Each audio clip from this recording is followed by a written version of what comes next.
അപ്പോൾ പ്രിയ കൂട്ടുകാരൻ, അപ്പോൾ നമ്മളിന്ന് പോകുന്നത് പാപ്പിശ്ശേരിയിൽ ഇരുണാവിൽ നങ്ങോളങ്ങര ഭഗവതിയെ കാണാൻ വേണ്ടിയിട്ടാണ്. ഓക്കെ, അപ്പോൾ ഈ തെയ്യം കെട്ടിയടിക്കുന്നത് സന്താന ലബ്ധിക്കായിട്ടാണ് തെയ്യം കെട്ടിയടിക്കുന്നത്.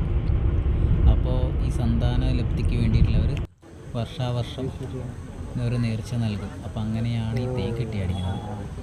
കലശക്കാരൻ ഇളനീര് കൊത്തിക്കൊടുത്ത് തെയ്യം അനുഗ്രഹിക്കുന്നതോടെ സന്താന ഭാഗ്യം കൈവരുന്നതാണ് വിശ്വാസം. കൂടാതെ മേൽക്കൂര കെട്ടിയാൽ മുകളിൽ വീഴുന്ന വെള്ളം കടലിലേക്ക് വീഴണമെന്ന് ഇവിടുത്തെ വിശ്വാസം.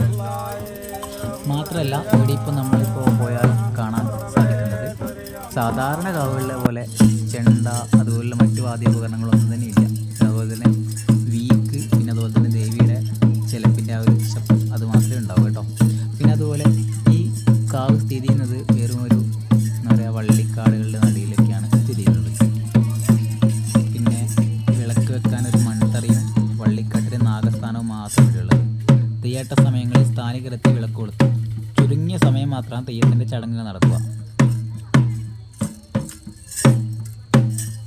അതുപോലെ തന്നെ തുലാം പായം മുതൽ വൃശ്ചിക സംക്രമം വരെയാണ് ഇവിടെ തെയ്യം ചടങ്ങിലെത്തുന്നത്.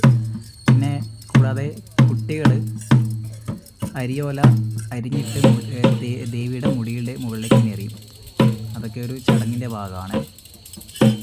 പിന്നെ ഒരു കുത്തുവിളക്കിൻ്റെയും പന്തത്തിൻ്റെയും വെളിച്ചം മാത്രമേ ഇവിടെ കാവിൽ കാണാൻ സാധിക്കൂ. ഇതിപ്പോൾ ഇതിനകത്ത് നോക്കിയാൽ തന്നെ കാണും, ഇത് മൊത്തം ഒരു ഇരുട്ടിൻ്റെ നടുവിലാണ് തെയ്യമുള്ളത്. അപ്പോൾ തെയ്യത്തിൻ്റെ ആ ദീപ്രഭയും അതുപോലെ തന്നെ അത്യാവശ്യം 1-2 വിളക്ക്, പിന്നെ കുത്തുവിളക്ക്, ഇത് മാത്രമേ ഇവിടെ ഉണ്ടാവും. അപ്പം ഇവിടെ തെയ്യം കാണാൻ പുതിയതായിട്ട് വരുന്നവർക്ക് പ്രത്യേകിച്ചൊരു വ്യത്യസ്തമായ ഒരു അനുഭവമാണ് ഈ തെയ്യം.